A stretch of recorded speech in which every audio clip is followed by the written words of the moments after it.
Эфирде күндеме маалымат программасынын жыйынтыктоочу чыгарылышы. Кызматыңыздарда айтырган Сатиева, саламатсыздарбы? Бул чыгарылышта.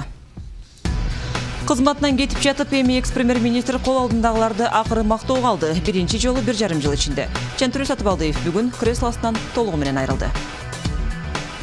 Жаңы коалициянын курамы күтүүсүз болушу мүмкүн. КСДП лидери алдын ала белгилүүдөй көрүнгөн сүйлөшүүлөр чукул бурулуш алышы ыктымалдыгын четке какпайт. Бул схемаларга коррупция менен күрөшкөндөр көптөн бери көз салып келген. Жол куруудагы оорлук фактысы боюнча кылмыш иши козголду. Башкы фигурант Мамгурлуштун экс-башчысы Нарбаев. Легендарлуу Йозеф Блаттер Бишкекте Эл аралык футбол федерациясынын президенти менен Кыргызстан президенти өлкөбүздө футболду өнүктүрүүнү талкуулоодо. Премьер-министр Жантүрө Сатыбалдиев расмий отставкага кетти. Бул туурасында ал бүгүн өкмөттүн акыркы отурумунда билдирди. Премьер-министрдин милдетин жаңы өкмөт башчысы шайланганча бул өкмөттүн биринчи вице-премьери Жомарт Оторбаев аткарат. Коштошуу сөзүндө Жантүрө Сатыбалдиев кетип жаткан министрлер кабинети 1,5 жыл ичинде өлкөнүн экономикалык көрсөткүчтөрүнө өсүүсүнө жетишкенине көңүл бурду. Ошондой эле Сатыбалдиев Кыргызстан элинен өзүнүн убадаларын толук аткара албагандыгы үчүн кечирим сурады. Анын айтымында өкмөт өз алдына көп стратегиялык тапшырмаларды койгон. Ипотека аркылуу социалдык турак жай куруу, айыл чарба кооперативдерин модернизациялоо, бирок ар кыл себептерден улам көптөгөн пландар ишке ашкан жок. Бул үчүн эми мурунку премьер кечирим сурады. Кыргызстан мамлекеттик башкармалуулуктун жаңы этабын баштан кечирип жатканын баарыбыз туура түшүнүп, Жогорку Кеңештин көпчүлүктүк коалициясы таркашында өкмөттүн отставкага кетишин трагедия жасабайлы. Биз демократиялык баалуулукту өнүктүрүүгө багыт алдык. Өлкө көчө демократиясын парламенттик демократияга өтүп, мыйзам үстөмдүк кылган мамлекетти куруу биздин эң башкы максатыбыз. Болгон экономикабыз бир урукка түшө албай жатканда, ула менен өкмөттүк кайрат сөздөр экономикалык жылдыруу кечеңдеши мүмкүн. Бирок дагы бир жолу кайталайм, мындан трагедия болууга кажети жок. Канткен учурда жаңырайып турган өкмөт биринчи кезекте эл үчүн кызмат кылыш керек. Ал ортодо алдыдагы бейшембиде жаңы коалициянын курамы расмий жарыяланат. Бул туурасында парламенттен билдиришти. Ата Мекен жана Ар намыс фракциялары бүгүн көпчүлүктүн коалициясына кирүүгө даярдыгын билдиришти. Эске салсак, буга чейин президент жаңы альянсты түзүү мандатын социал-демократтар фракциясына берген. Анткени менен эки фракция чечимдери эч кимди таң калтырган жок. Жогорку Кеңештин жаңы форматы мурункусундай эле болору эбак эле айтылып келген. Чынында көпчүлүк альянсын республика толуктап калышы мүмкүн. Башкаруучу коалиция кулаганга чейин алар ата журт менен ар дайым эле конструктивдүү оппозицияда боло алышкан жок. Анткени менен республикачылар кезектеги өкмөттү калыптандыруу боюнча өз сунуштарын киргизүүдө. Алар алдыдагы өкмөт башчылыгына Өмүрбек Бабановду гана көрүшөт. Ата Мекен болсо Жомарт Оторбаевди сунуштады. Жибек Бегалиева теманы улантат. Фракциялардын лидерлеринин эшиктеринин алдында бир жумадан бери журналисттердин кезеги үзүлбөйт. Көпчүлүк эл өкүлдөрү интервью бергенден бир апта бою баш тартууга аракет кылышты. Думайте, анализируйте. Айрымдары маек курууга даяр болгону менен кыска нуска жооптор менен чектелишти. Жаңы коалициянын түзүлүшү боюнча, ал коалицияга кире тургандар боюнча, кайсыл фракциянын киришине макулдуктары боюнча, анткени ар бир фракциянын өзүнүн көз карашы бар экен. Жана ошондой эле кийинки жакынкы келечек боюнча, алыскы келечек боюнча биз көз караштарды алып атабыз. Көпчүлүк коалициясын куроого мандатын алган КСДП менен ким биригиши мүмкүн. Жана жаңы альянстын мүчөлөрү премьерликке кимди көрсөтүүгө даяр. Бүгүнкү күнгө чейин расмий билдирүүлөрдү бир дагы партия жасаган эмес.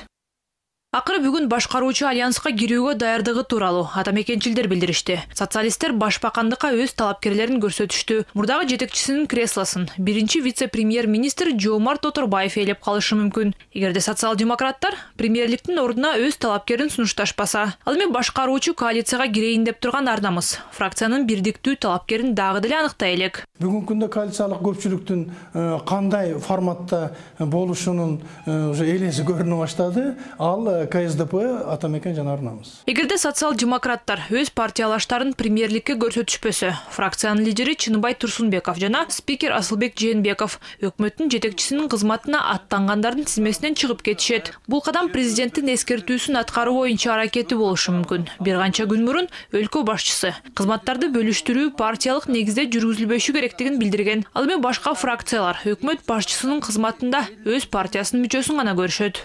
Біздің Республика партиясында өзінің программамыз бар, өзінің лидеріміз бар. Ушу Кыргызстан экономиканы көтөрүшкө, Кыргызстан үчүн иштешке биздин фракциябыз, биздин партиябыз даяр.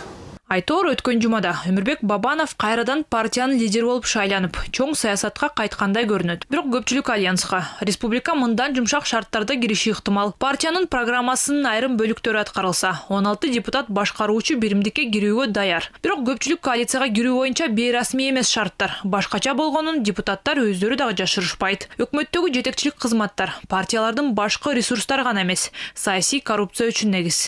Ар кандай суммалар айтылып жүрөт, ар кайсы ведомстволорда, анан эми өзүңүздөр деле көрүп атасыздар, чекесинен кармалып атат, бир кармалган эмелердин баары тең майда эмелер кармалып калып атат, туурабы? Чиновниктер кармалып калып атат. Бирок жогору жакка жеткен жери жок да. Мындай иштер толтура, арыздар да келген. Бирок ошол учурларда укук коргоондарынын кандайдыр бир профессионалдык деңгээлинин төмөндүгүнөнбү, же болбосо кош көңүл бургандыгынанбы, алардын баары тең өзүнүн акыркы мындай эмесине жетпей калып атпайбы, орто жолдон. Официальные заявления по поводу присоединения к коалиции большинства все 5 фракций должны сделать уже завтра. Жубек Бегалиева, Азамат Иманкожаев, 5 канал.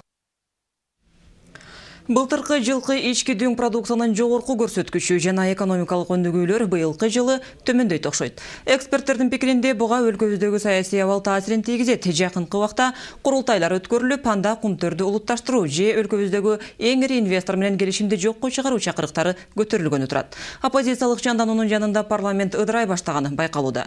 Экинчи коалициялык көпчүлүктүн таркашы менен өкмөт кызматтан кетти. Көпчүлүк адистер министрлер кабинетинин жаңыдан шайланышы тажрыйбалуу принципке карабайт деген пикирде.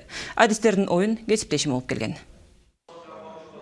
Көпчүлүк коалицияны түзүү укугу берилип, жаңы өкмөттүн кызмат ордуларын соодалашы башталды. Социал-демократтар фракциясынын лидери Чыныбай Турсунбеков ушул жуманын аягына чейин парламенттик көпчүлүктүн курамы белгилүү болоорун убада кылды. Серепчилер болсо саясатчылардан жаңыланууну күтпөй эле коюуну айтып жатышат. Вся старая колода. Бардыгы баягы бюрократиянын эски тараптагылары. Ал эми мамлекет рынокты жөндөп жана бизнести туруктуу өнүгүшүн көзөмөлдөп турат. Башкача айтканда баары бир жаңы инсандар келмейин, азыркы биз көрүп жаткандар иштен кеткенден кийин экономикабызды такыр кыйратып салышы ыктымал.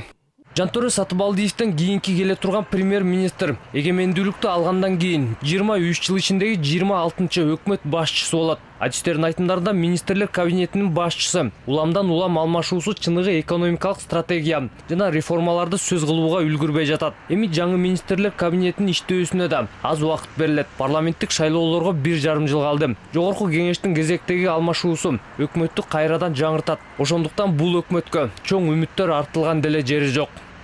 Каждый раз, когда происходит смена власти, ар бир жолу бийлик алмашканда өкмөт жарым жылдай жакшы иштей албайт. Биз ар кандай маселелерибиз менен кайрылганыбызда балдар кое тургулачы, карап көрөйүн. Мен жаңы эле келбедимби деп коюшат. Дайыма жаңы мэр, жаңы министр же өкмөт башы келгенде кое тургулачы, маселени түшүнүп алайын дей беришет. Алар маселени ойлонгуча поезд токтоп, иш кыймылдабай турат.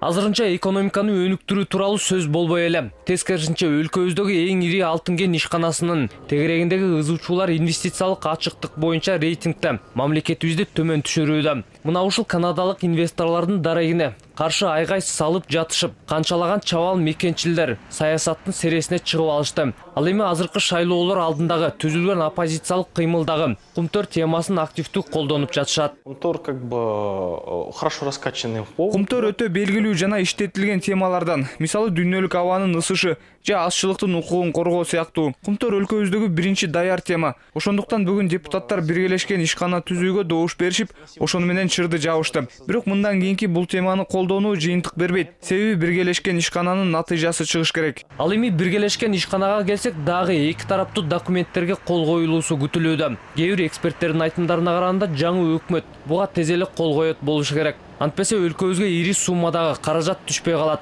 Буга карабай кумтөрдү улутташтыруу жана денонсациялоо чакырыктары дагы эле жаңырууда. Ал эми саясатчыларга электораттын добушун алууга өтө ыңгайлуу тема болуп турат. Мына ошондуктан кээ бирлеринин жеке кызыкчылыктары жалпы өлкөнүн маселесинде көрүнүп жатат. Бул маселенин чечилгендигине карабай популисттик билдирүүлөр да күч алууда.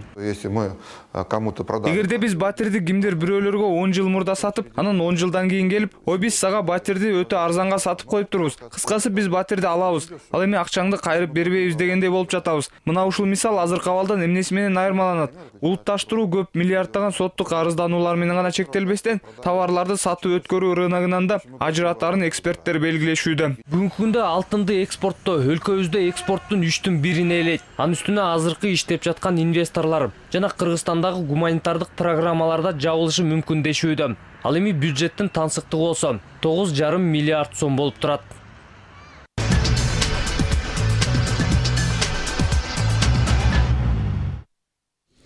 Жогорку кеңеш эки кабарчынын парламенттик ырастамасынын себептерин түшүндүрбөстөн ажыратты деп билдирет 24 KG маалымат агенттиги. Агенттиктин маалыматы боюнча парламент басма сөз кызматынын жетекчиси Толгонай Стамалиева депутат Игорь Гусаровдун арызына шилтеме кылып жана журналисттердин эмне айыбы бар экенин түшүндүрө албай жатат. Белгилей кетсек, бул депутаттар жайына кабарчыларды киргизбей коюунун алгачкы учуру эмес. Медиа эксперттер бул окуядан сөз эркиндиги укугунун бузулгандыгынын белгилерин көрүшүүдө. Самат Асипов кененирээк. 24 KG'нин эки кабарчысы Дарья Подольская менен Юлия Косенкону парламенттик ырастамасынан ажыратуунун негизги себеби депутат Игорь Гусаровдун кайрылуусу болгон. Кагаз түрүндөгү кайрылууга эл өкүлү Ар намыс фракциясынын мамлекеттик каттоо кызматынын төрагалыгына тандоо жүргүзүү боюнча маалыматты кабарчылар бурмалап берип коюшканын жазган. Депутат Игорь Гусаров кагаз түрүндө конкреттүү кат менен аппаратка кайрылды. Эрежелерге ылайык аппаратка келгенден кийин аппарат жетекчиси басма сөз кызматынын жетекчисине тапшырма берилет. Бул маселе изилденгенден кийин басма сөз кызматынын жетекчиси, тагыраак айтканда мен тарабынан сунуш киргизилет. Ошол сунуштун негизинде аппараттын жетекчиси чечим кабыл алынды. Биз бул тууралуу маалымдадык өз учурунда. Басма сөз кызматынын жетекчиси билдиргенде, аталган эки кабарчыга буга чейин да жалган маалымат жазгандыктары үчүн эскертүү берилген. Бирок эл өкүлдөрүнүн ишмердигин бир жактуу чагылдыруу токтогон жок дейт. Парламенттик аккредитация кабарчыга атайын эрежелердин алкагында берилет. Анын ичинде жалган маалымат таратууга тыюу салынган. Стамалиева ошондой эле 24 KG ырастамадан ажыратылган кабарчыларын башкаларына алмаштырып коюуга мүмкүнчүлүктөрү бар экенин кошумчалады. Тактап айтсам, Дарья Подольская менен биз буга чейин дагы ооз-эки сүйлөшүүлөр болуп, декабрда акыркы жолу болгон. Ошо так эмес маалыматтын тактоо өтүнүч менен кайрылганда, ал биздин бул кайрылууга реакция жасалган эмес, маалыматтар оңдолгон эмес. Ошондо дагы биринчи жолу менин тажрыйбамда анын аккредитациясын алуу былтыр декабрда болгон болчу. Өз кезегинде 24 KG агенттиги Игорь Гусаровдун интервьюсу боюнча аудио жазманы келтиришти. Анда кабарчылар депутаттын сүйлөгөн сөздөрү боюнча гана маалымат жазышканы айтылат. Мындан сырткары Жогорку кеңештин аппаратынын башчысы Эшмамбетовдун атына жөнөтүлгөн каттын көчүрмөсүндө анын визасы да, реквизиттери да жок экенин баса көрсөтүшкөн. Бирок муну менен маселе чечилген жок. Негизи кабарчыларды эл өкүлдөрүнүн отурумдарына же парламентке киргизбей койгон учур азыркы чакырылышта айрыкча күч алды. Мындай тажрыйба буга чейин 5-каналдын да башынан өткөн. Биздин журналисттер ага мурдагы төрага Ахматбек Келдибеков баштаган жоон топ делегациянын Индонезия, Таиланд аралдарына болгон жыйынтыксыз иш сапарын чагылдыра коебуз деп кабылышкан. Анда Жогорку кеңештин аппараты 5-каналды жарым жылга жакын аккредитациядан айырып, жыйынга келүүгө тыюу салган. Ага катар телеканалды парламенттик кылууга далалат жасашкан.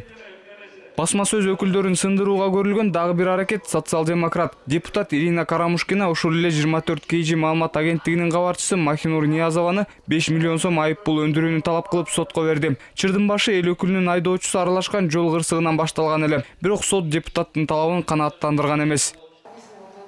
Мурдагы жылы жайында болсо Өмүрбек Текебаев алиби гезити менен соттошкон. Басма анын ата теги жөнүндө айтып, аброюна шек келтирген деп. Ата мекен фракциясы НТС телеканалынын кабарчыларын өз жыйынына киргизбей койгону да эстен чыга элек. Анда Өмүрбек Текебаев өзү НТСти Бабановдун каналы деп эсептерин айтып, окуяларды таза чагылдырып жаткандан күмөн санарын билдирген. Ал эми Турсунбай Бакир уулу менен МК Азия гезитинин кабарчысы Эрик Исраиловдун социалдык тармактарда башталган чатактары Исраиловдун аккредитациясынан айрылуусу менен аяктаган. Жакында эле дагы бир ар намысчы Эрисина Кочкорова маалымат каражаттарынын жоопкерчилигин көтөрүүгө багытталган мыйзам долбоорун даярдаган. Анда тастыкталбаган маалыматтарды тараткандарды 1 жылдан 5 жылга чейин эркинен ажыратуу нормасы каралат. Бирок мыйзам долбоорун караган парламенттин биринчи эле профилдик комитети документти кайра иштеп чыгууга жөнөттү. Самат Асипов, Урмат Мамбеталиев, 5 канал. Парламент депутаттары бүгін алардын жардамчы жана кеңешчилери болгонун 1 жыл иштеп, мамлекеттик кызматка сынаксыз өтүү мүмкүнчүлүгүн алган мыйзам долбоорун колдошту. Чечим бүгүн Жогорку Кеңештин регламент жана этика комитетинде кабылданды. Кадр кызматынын өкүлдөрү талапкерлер административдик кызматтарга сынак боюнча өтүшү керектигин белгилешти. Бирок буга чейин депутаттардын жардамчы жана кеңешчилери таптакыр эле сынаксыз өтүп келишсе, эми кур дегенде мөөнөт коюлду деп белгилешти кадр кызматындагылар. Белгилей кетсек, бул норманы аз эмес аткаминерлер пайдаланышкан. Кызматтык орунга ээ болуш үчүн алар атайлап эл өкүлдөрүнө жардамчы болуп орношуп келишкен. Ал ортодо бул жаңылыкты уккан жарандар социалдык түйүндөрдө аны кеңири талкууга алып башташты. Айрым колдонуучулар мамлекеттик кызматтардагы орундарды мураска калтыруу мыйзам долбоорун киргизип, аны менен саясий коррупцияны мыйзамдаштырууну сунушташууда. Дал ушул саясий коррупция өлкө экономикасынын алдыга жылбай жатышына себеп болуп жатканын адистер айтып эле келишет. Айгерим Жаныкул кызы теманы улантат. Взятка. Тоже взятка. Коррупциялык аракеттер тууралуу маалыматтар дээрлик күн алыс чыгып турат. Арам акча алуу суммасы бир нече миңден миллионго чейин жетет. Географиялык жактан болсо, өлкөбүздүн дээрлик бардык булуң бурчун камтып, кызматтык даражасы жагынан катардагы кызматкерден тартып, министрлик деңгээлге чейин жеткен. Өлкөбүздөгү бул социалдык көрүнүшкө диагноз өткөн жылы президент тарабынан коргоо кеңешинин отурумунда берилген системдүү делип. Бийликтин күчү элдин ишениминде. Эгерде эл ишенбесе, андай бийликти эч ким кармай албайт. Элдин ишенимин алышыбыз үчүн, элдин ишенимине ээ болуш үчүн биздин бир гана жолубуз бар. Биз бийлик өзү тазаланыш керек. Өзү тазаланыш керек. Мына баштадык бу ишти, бирок чечкиндүү мындан ары да кетпесек болбойт. Өлкө башчысы белгилегендей, пара берүүсүз бир дагы иш алдыга жылбай калды. Ошон үчүн системалык түрдөгү себептерин жоюу керек. Коррупционерлер менен казына тоноочулардын жазадан кутула албай тургандыгын билгидей кылып, ал эми бул системаны киргизип иштетиш үчүн алдын ала терең билимдүү, профессионалдуу, тажрыйбалуу адистер келиши зарыл дешет талдоочулар. Просто потому, что там очень мало ресурсов. Кызматта отургандардын көпчүлүгү эмне жумуш аткарышы керектигин өздөрү билбегендер. Эгер кесибин билгендер ээлешсе, бул мамлекеттин статусун да көтөрмөк. Болбосо жагдайды ойлобой эле, кандай учурда пара ала калсам деп атса, ишинин натыйжалуулугу кайдан болмок эле. Андыктан бул үчүн аткаминердин ишмердүүлүгүнө коюлган кайсы бир чектер мыйзамда көрсөтүлүшү керектиги айтылат. Пара алган мам кызматынын аракети көз жазымда калбагыдай, керек болсо үй бүлөсүнө дагы таасир этчүдөй абалда калтыруу үчүн. В мире нет государств, где бы не было. Антпесе ишеним деген нерсе жарандарда калбай калды. Демек бул өзүнүн мамлекетине ишенбегендик деп түшүнсөк болот. Мындай учурда кандай гана кабыл алынган чечим болбосун, алардын сапаты да түшүп калууда. Андыктан мындай учурда жазанын арты ушундай болот деген катуу пункттар коюлса, натыйжа бермекпи деп ойлойм. Статистика боюнча арыздардын көбү укук коргоо органдары анан жергиликтүү өз алдынча башкаруу, билим берүү, саламаттыкты сактоо тармактарына багытталат. Акыркысы көйгөй жараткан маселени чечүү үчүн конкурстук негизде жумушка алып көрүүнү чечишкен. Болбосо кызмат орундарга дайындоо боюнча суроолордо тааныш тууганчылык өңдүү факторлор кездешпей койбойт. Когда тебе звонят, и ты этому человеку... Мен деле бул кызматка келгенимде мындай нерсе менен дал келген учурлар болгон. Телефон чалып, кайсы бир орунга дайындап коюуну суранган учурлар же сунуштар. Мындайда ошол медициналык мекемеге дайындалган учурда иш алып бара алабы? Бир нерсе болуп кетсе, жоопкерчиликти ким алат деген нерсе болот. Изилдөөлөр боюнча нааразычылык жараткан тармактарга жолдо туруп пара алган кайгул кызматы, дагы окуу жайдагы сатылып жаткан диплом документтер аталат. Бирок буларга жол берип жаткан жөнөкөй жарандардан баштап чоңуна чейинкилеринде дагы күнөө бар дешет эксперттер. Болгону оңой олтоң жол менен жумуш бүткөрүүгө көнүп калган жаныбыз пара берүүгө өзүбүз жол берип жатабыз дешет. Чынында эксперттер ар дайым белгилеп келишкендей, аргыл деңгээлдеги кызматтык орундардын пара жолу аркылуу ээлениши коррупциянын тереңдешине алып келүүдө. Андыктан деп саясий коррупцияны жоюуга көбүрөөк көңүл бөлүү кеңеши берилет. Айгерим Жаныкул кызы, Кубанычбек Мамытов, 5-канал. Өлкөнүн мурдагы башкы курулушчусу Каныбек Нарбаев 10 жылдан 12 жылга чейин эркинен ажыратылышы мүмкүн. Мындай маалыматты Бишкек шаардык ички иштер башкармалыгы таркатты. Экс-чиновник жол курууда кошумча чыгымдарды ашкере арттырып жиберген деп айыпталууда. Мамлекетке келтирилген болжолдуу зыян дээрлик 10 миллион сомдон ашык. Айдай Аманкулова кененирээк. Өлкөнүн башкы курулушчусунун сары изине шаардык милиция түшкөн. Тактап айтканда экономикалык кылмыштар менен күрөшүү башкармалыгы. Жол салуудагы коррупциялык схемалар боюнча маалымат топтоп, башкы прокуратурага кайрылышты эле, акыркысы дароо кылмыш ишин козгоду. Архитектура курулуш агенттигинин мурдагы башчысы Каныбек Нарбаев жана мэриянын бир нече жооптуу чиновниктерине. жолдорду куруудан, жолдорду ошол ремонттон өткөрүүдөн булар пайда таап, мамлекеттик бюджеттен берилген акчаны ошол өздөрүнө көрсөтүлгөн нормативдик актылардан да жогору баада документтерин даярдап өткөрүшүп, мамлекеттин акчаларын жешкен да. Жаңа конуштар менен шаарда салынган жолдордун кошумча чыгымдары бирдей болгондо балким тергөө ачылмак эмес. Кала үчүн жоопкерчиликтүү капиталдык курулуш башкармалыгы негизги сметадан тышкары чыгашаларды 8,5% жогорулатып жиберген. 21,5% коэффициент менен эсептеп. Өз кезегинде ушундай эле көлөмдөгү жумушту экинчи мекеме жаңы конуштарда 13% көрсөткүч менен бүткөргөн. ОГУКС менен болсо, УКСтун болсо шарты бирдей деп МВД айтып атат да. Ал туура айтып атат, шарты бирдей болгондон. Анткени шаардын ичинде иштеп атышат, ошол эле мекемелер иштеп атышат, ошол бүт эле эметип атышат. Эмне үчүн бирөөнүкү 21,5 болот, бирөөнүкү 13 болот.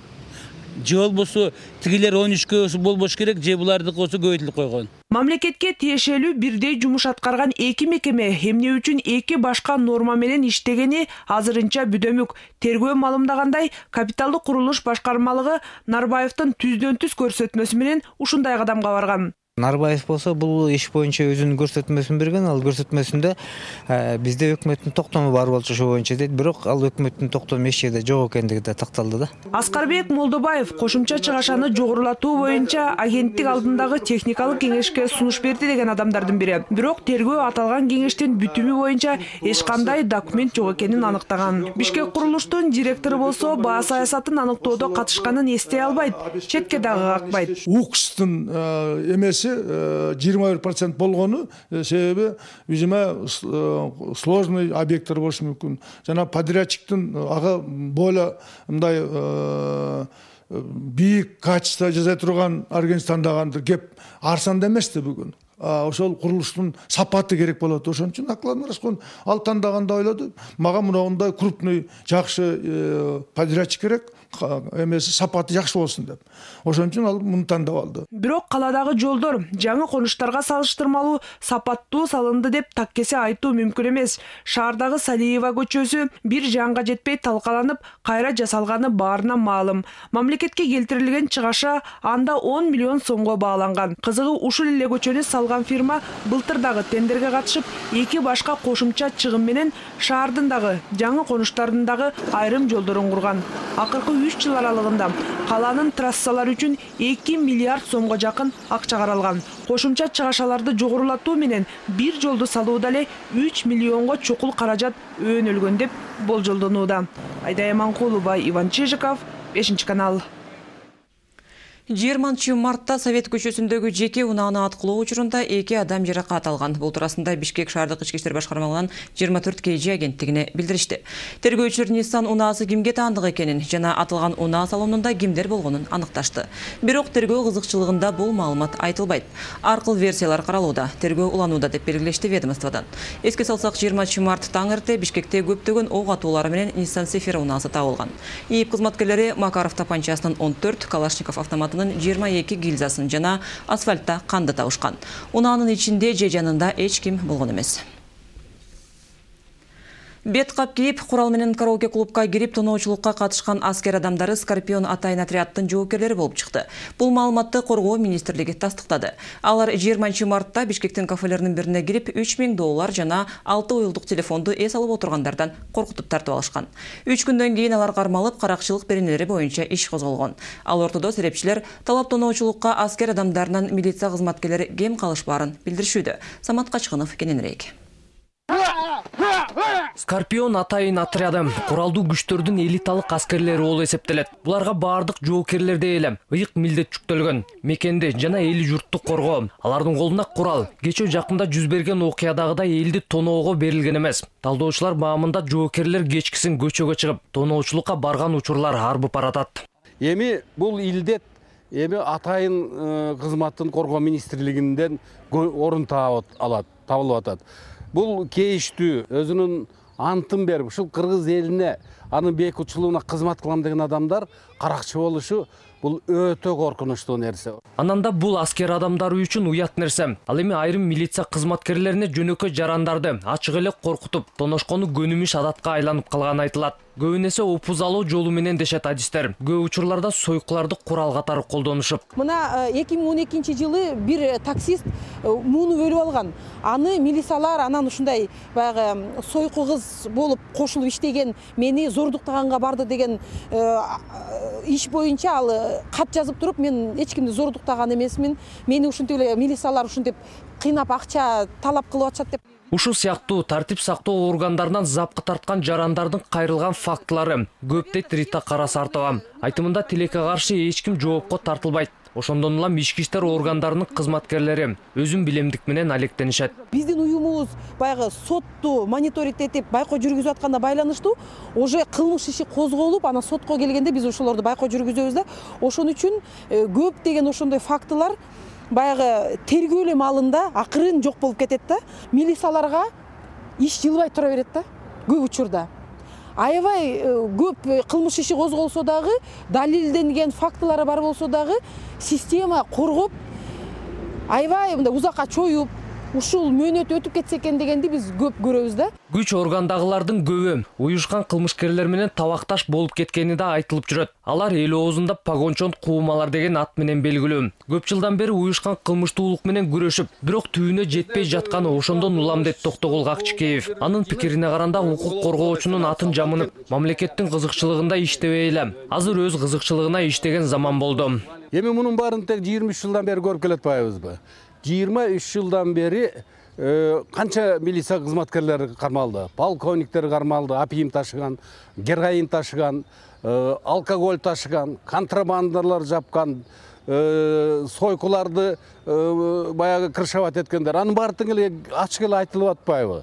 Тартип сакчылардын ачыктан ачык бандитизм менен чырмалышуусу бул өтө эле кооптуу нерсе. Андыктан көп учурлардын жазасыз калтырылышына бөгөт коюп, мамлекет азыртан чараларды көрбөсө, кийин кеч болуп калат дешет серепчилер. Самат Кашканов, Элдер Бектемиров, 5-канал.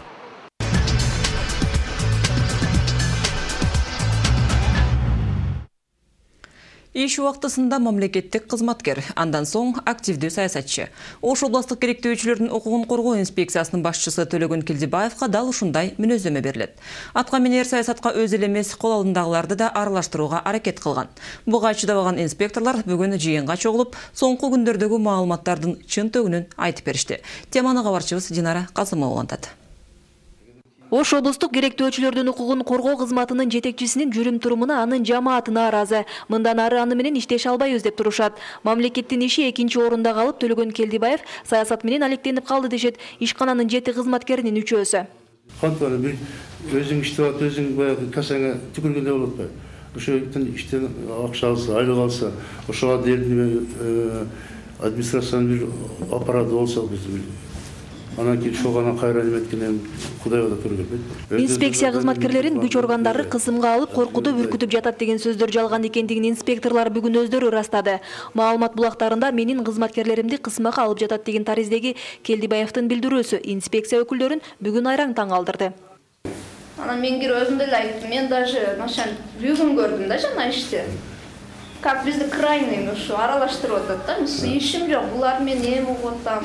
Просто өзүнүн ишибизди кылабыз да, мен мамлекеттик иш биздики. Өзүнүн жанагыдай бир икмал иштериге аралашып. Мен барганда иште олтурам кабинетте, ошону айттым. Ал эми бул ызы-чуу түшүп жаткан Төлөгөн Келдибаев. Ал өкмөттүн Ош облусундагы ыйгарым укуктуу өкүлүнүн алдында райондор аралык керектөөчүлөрдүн укугун коргоо кызматынын жетекчиси жана Кыргыз Ата саясий партиясынын башчысы. Төлөгөн мырза 24 март күнү Оштун Борбордук аянтында бир канча адамдарды чакырып митинг кылууну максаттаган. Өзү түзгөн саясий партиясынын программасын элге таанылтып, идеясын жайылтуу үчүн. Бирок анысы белгисиз себептерден улам болбой калды. Айтымында мамлекеттик иштерди бүткөрүп, андан соң гана саясат менен алектенүүдө. Партиянын төрагасы болгонго саясий укук бар, мыйзам жол берет. Мен эч кандай мыйзамга карама каршы иш кылганым жокмун. Эгерде мен мыйзамга карама каршы кылганымда 4 жылдан бери азыр мен азыркы бийликке сындап келатам. Прокуратура 2 ай текшерди. Шотный палата текшерип атат. Эмне үчүн алар мени камабайт, жоопкерчиликке тартпайт? Мына бүгүн эмне үчүн мени чакырышпайт? Мына бүгүн. Келдибаевдин үстүнөн болгон текшерүү анын саясий ишмердигин эмес, мамлекеттик ишканасына укуктук баа берүү экендигин облустук милиция өкүлү тастыктайт. Текшерүү иштерин жүргүзүүгө Арабан районунун Чек Абад айыл башчысынан келген кат себеп болгон. Мекеменин жетекчиси катары Келдибаев өзүнүн ээлеген кызматтык милдетинин укуктук ченемдеринен сыртка чыгып, бул жерде Фин полициянын, салык инспекциясынын, ошондой эле саламаттык сактоо министрлигине тиешелүү административдик кодекстеги беренелер боюнча мыйзамсыз аракеттер жасап, ишкерлерге жана ошондой айыл өкмөттөрүнүн аймагындагы мекеме ишканаларга атайын айып пулдарды салып, ошо түшкөн акчаларды мыйзамсыз өзүнүн атайын эсебине 30%-ын которгондугу боюнча эскертүү берип, ошону тез аранын ичинде түзөтүү боюнча эскертүү берген. Бул боюнча да Төлөгөн Келдибаевдин жообу даяр. Айып пул салган жерде жалгыз өзү эмес, бир катар текшерүүчү кызматтар менен чогуу экендигин айтат. Түшүүчү акча административдик жаза пулдан, демөөрчүлөрдөн спешотко түшөт деп. Ал спешот ол мамлекеттики, аны мен ача албайм. Ал деген мамлекеттик ишкана тараптан каржы министрлиги тарабынан ачылат. Ал казына аркылуу каржыланат. Аны мен өзү алдынча иштете албайм. Ал сметасын түзөбүз, о жерден мен кол коем, бухгалтер кол коет. Андан сырткары уудунун ууду дейм да. Баякы неменен ким эле атыңыз? Казынанын заведели жетекчиси 4-5 адамдан кийин кол коюлуп, бензинге коротобуз, башка жака коротобуз, алын бардыгы мыйзамга ылайыктуу болгон. Аны Ош областык прокуратурасы текшерген. Жетекчи менен жумушчулардын ортосундагы чыр эмне менен аяктайт азырынча белгисиз. Белгилүүсү, керектөөчүлөрдүн укугун коргой тургандар өз жетекчилигинен өздөрү коргонууга аргасыз. Динара Касымова, Талай Шабанов, 5-канал. Кыргызстан жарандарына бирдиктүү салык декларациясын тапшыруусу үчүн бир жумадан аз убакыт калды. Мамлекеттик кызматкерлер, автоунаа ээлери, кыймылсыз мүлк ээлери мамлекет алдында маалымат берүүсү керек. Эгер өз мөөнөтүндө үлгүрүшпөсө, айып пул төлөшү зарыл болот. Кененирээк Нурсулуу Нуркамилова. Юридикалык жана жеке тараптардын бардыгы былтыркы жылы салык төлөнгөн мүлктөрү тууралуу маалыматты, башкача айтканда бирдиктүү салык декларациясын марттын аягына чейин тапшыруулары керек. Ал эми ушул жылга карата салык төлөөгө тартылган мүлктөрү, автоунаа, үй, жер участогу жана башкалар жөнүндө маалыматтык эсептөө баракчасында чогуу тапшыруу каралган. Акыркы мөөнөт 31 март. Салык төлөөгө кирген мүлктөр бир канча топко бөлүнөт. Кыймылсыз мүлк деп коет. Бу жерде бул жеке адамдар, алардын батирлери, үйлөрү салыкка тартылган турган үйлөр, ошолор гана бериш керек. Ал эми салыкка тартылбай турганда берилбейт бер жерден. Экинчи топто, яны үчүнчү топтогулар булар жанагы жеке ишкердик тарапта колдонуп жаткан объектилер, жанагындай мисалы үйлөрү батирге берип, ошолордон киреше тапкан адамдар, ошол экинчи, үчүнчү топ болуп каралат. 4-топко кыймылдуу мүлк, унаа каражаты кирет. Транспортко болгон салык унааңыздын чыгарылган жылына, кыймылдаткычтын күчүнө жараша төлөнсө, кыймылсыз мүлккө, жериңиздин аянтынын чоңдугуна жараша. Эгерде көп кабаттуу батирлер 80 чарчы метрден ашпаса, салык алынбайт. Бишкек шаарында ошо батирлер 80 квадрат метрден ашкандары, ошол айырмасына гана, анан кайсы жылда курулган, кайсы эме кеткен, мисалы буюн курулган, кирпичтен курулганбы, монолиттен курулган, ошого да каралган. Жылына карап, анан ошого көбөйтүлүп, сумманы салыгы чыгат да. 80ден ашкан канча мисалы 90 квадрат болсо, 10 квадрат метрине салыкка тартылат. 80 тартылбайт. Быйылкы жылга болгон кыймылсыз жана кыймылдуу мүлккө салыктарды сентябрга чейин төлөш керек. Эгерде марттын аягына чейин бирдиктүү салык декларациясы тууралуу маалыматты кандайдыр бир жүйөлүү себептер менен тапшырылбай калган жарандар болсо, алдын ала салык органдарына түшүндүрүү кат менен кайрылуулары керек. Мындай учурда тапшыруу мөөнөтү дагы бир айга узартылат. Атайын информациондук центр иштеп атат, колл-центрде 194. Ошол жол жоболорун кайдан кандайча тапшырат туран бар тең ушул 194 телефон аркылуу билсе болот. Мындан тышкары ар бир салык органдарына дагы ушундай салык төлөөчүлөр менен иш жүргүзүү бөлүмдөрү бар, ошолорго кайрылса болот. Биздин борбордук аппаратка да кайрылса болот. Телефонубуз 61 13 99. Ошол аркылуу кайрылып, кандай шарттары бар, жол жоболору бар, ошонун баарын түшүндүрүү аракеттерин жүргүзүп жатабыз бүгүнкү күндө. Бирдиктүү салык декларациясын иш убактысында тапшырууга жетишпей калгандар үчүн атайын мүмкүнчүлүк түзүлгөн. Бардык салык төлөөчүлөрдү кабыл алуу түнкү саат 12:00 чейин жүрөт. Ал эми декларацияны убагында тапшырбай калгандарга же болбосо салыкты убагында төлөбөгөндөргө 2000 сом өлчөмүндө административдик айып пул салынат. Нурсулу Нуркамилова, Андрей Заверухин, 5 канал.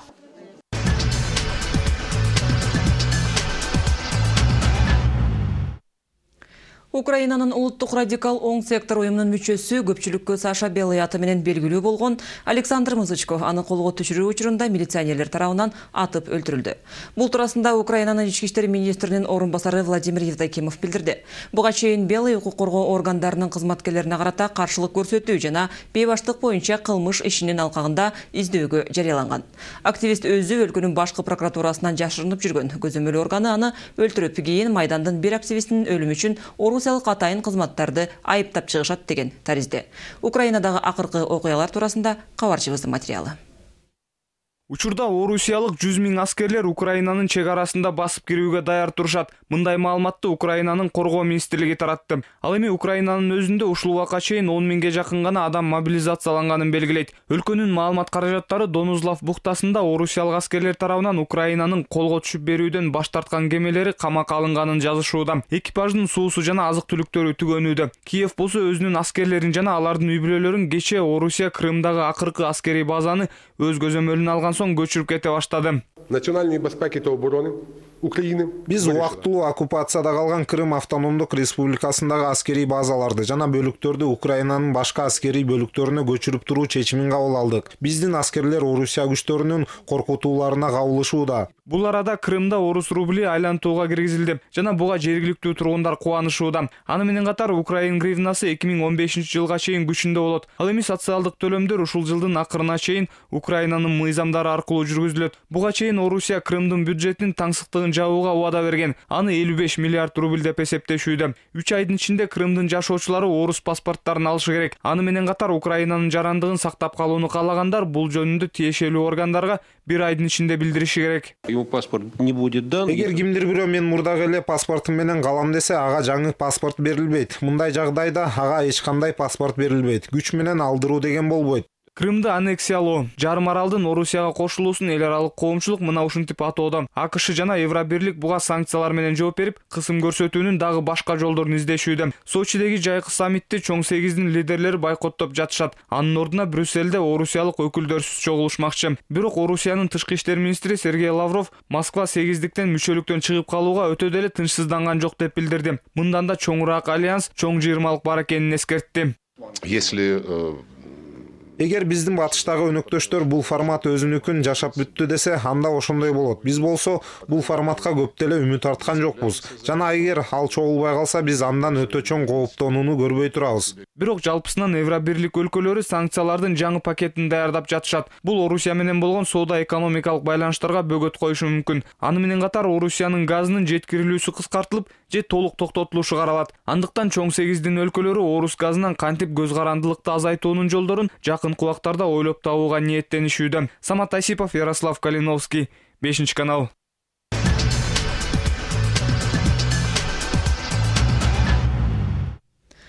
Президент Алмазбек Атамбаев Федералдык футбол ассоциациялар федерациясынын башчысы Йозеф Платтерди кабыл алды. Жолугушуунун жүрүшүндө мамлекет башчысы ФИФА президенти менен Кыргызстанда футболду өнүктүрүү маселелерин талкуулады. Алмазбек Атамбаев кыргызстандыктардын футболго болгон кызыгуусу өскөнүн, ал өлкөдө номер 1 спорт болуп жана адамдарды бириктирерин белгиледи. Алмазбек Атамбаев менен Йозеф Платтер Кыргызстан жана ФИФАнын ортосундагы мындан кийинки кызматташуу динамикалуу өнүгөрүнө, ошондой эле пландаштырылган долбоорлор ишке ашаарына ишеним артышты.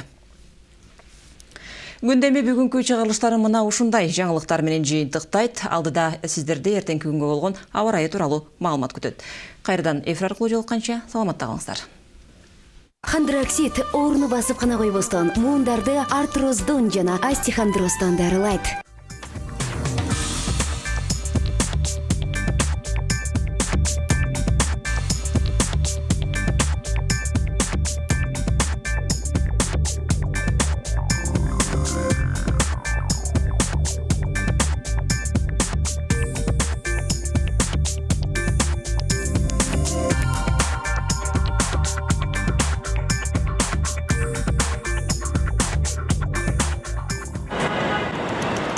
Кайнаган шаарда, жумуш кычап турганда, муундар ооруп, жаныңды койбой оорутса, достордон калып, өзүңдү өзүң кыйнава. Хондроксид ооруну басып гана койбостон, муундарды артроздон жана остеохондростон дарылайт. Аркаң ооруп чыдатпай, колу бутуң сыздатат.